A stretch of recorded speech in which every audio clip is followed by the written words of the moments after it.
Good afternoon. Thank you, Governor. It's great to be here in Salem at Ledger. Congratulations to the owners and your staff. Got a pretty special place here.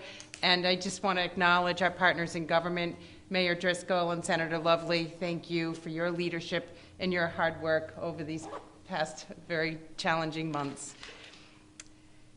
On May 16th of last year, working with members of our reopening advisory board, chaired by myself and Secretary Kennealy, we announced a 4-phased plan to reopen the economy based on improvements in public health data. As of October, we had progressed to step 2 of phase 3 in this plan. In mid-December, due to a second surge, we returned the whole Commonwealth to step 1 of phase 3. This closed certain businesses, reduced capacities across a broad range of sectors, and tightened several other workplace restrictions.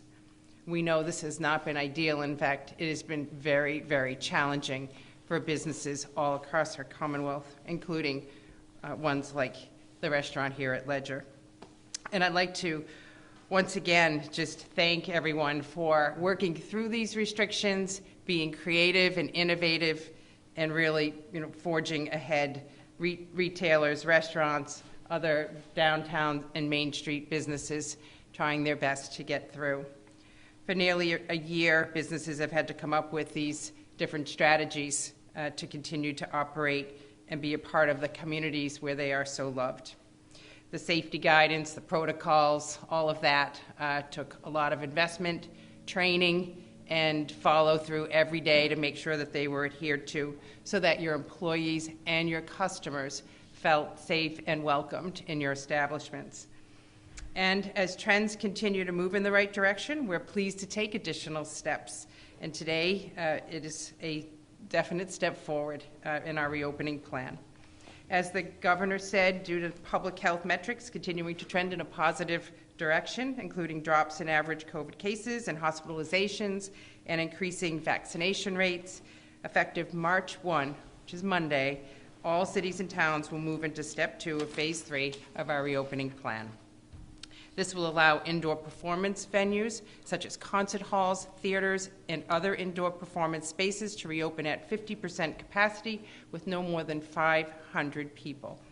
Indoor recreational activities like laser tag, roller skating, trampolines, and obstacle courses will be allowed to reopen at 50% capacity. All sectors with capacity limits will be permitted to operate at a 50% capacity, and this will exclude employees. Examples of these industries include arcades, fitness centers, libraries, museums, and office spaces. Drive-in theaters, construction, labs, and manufacturing remain unaffected by capacity limits. Restaurants will be permitted to host musical performances. This is good news, Governor. You might be returning back to this very room in the near future. The percentage capacity restriction first adopted for restaurants in the midst of the December surge will be removed, but 6-foot social distancing, limits of 6 people per table, and 90-minute limits remain in place. I see a lot of nods from the back of the room. Food courts will remain closed, and effective March 1, Monday, fitting rooms will also be permitted to open in all retail businesses. As the governor stated, effective March 22nd and subject to public health data, the gatherings limit will increase for event venues and public settings, but will stay the same in private settings such as your residences and backyards. On March 22nd, again, subject to continuing positive trends in COVID health data, event venues and public settings will be permitted to have 100 people indoors and 150 people outdoors, with private settings remain at 10 indoors and 25 outdoors. At the same time, the Commonwealth will move into phase 4, step 1 of our reopening plan. This feels good. This means that indoor and outdoor stadiums, arenas, and ballparks will be permitted to reopen with a 12% capacity.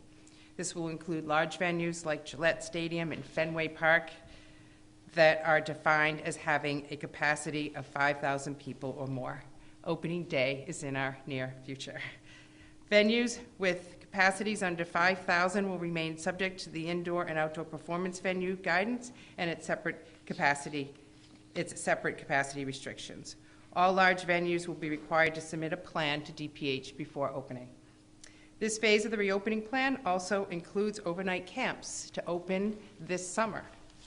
Exhibition and convention halls may reopen in order to host meetings and events, subject to gathering limits and event rules. Dance floors will be permitted and open at weddings and events only. We expect that with continuing positive health trends, we will be able to open other Phase 4 industries at a later date as Step 2 of Phase 4. As we continue to move through the plan, we ask that residents continue to wear masks, social distance, and practice good hygiene. We are definitely close to the other end of this, but with COVID still with us, we all need to continue to do our part. I am confident, as is the governor and our entire team, that we will come back stronger than ever, and we just need to hang in there until we get through the end of this. Continue to wear your mask, wash your hands, do all the things that you know so well. And at this time, I'd like to turn it over to my partner in this reopening effort, and I just want to thank Secretary Kennealy and his team for their hard work as well. Secretary Kennealy.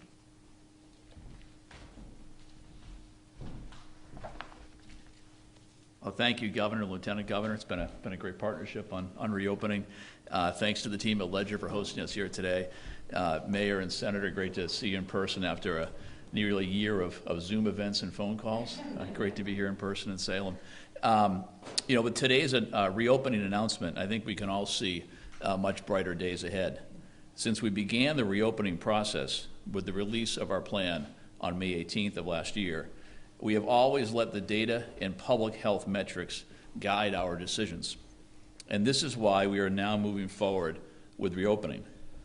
Even as we transition to Step 2 of Phase 3 on Monday, with an anticipated move to Phase 4 next month, we know that businesses like Ledger face significant challenges. We're so grateful to you for your patience and your partnership throughout this pandemic to keep people safe. I'm pleased that we're able to help Ledger and thousands of other restaurants across the state through direct financial support. And these businesses continue to need the support of their customers and communities as well. So please make reservations, order takeout, and buy gift cards. Today, as the governor mentioned, an additional 1,108 businesses are receiving COVID-19 relief grants totaling more than $49 million in awards to help with expenses like payroll, benefits, utilities, and rent.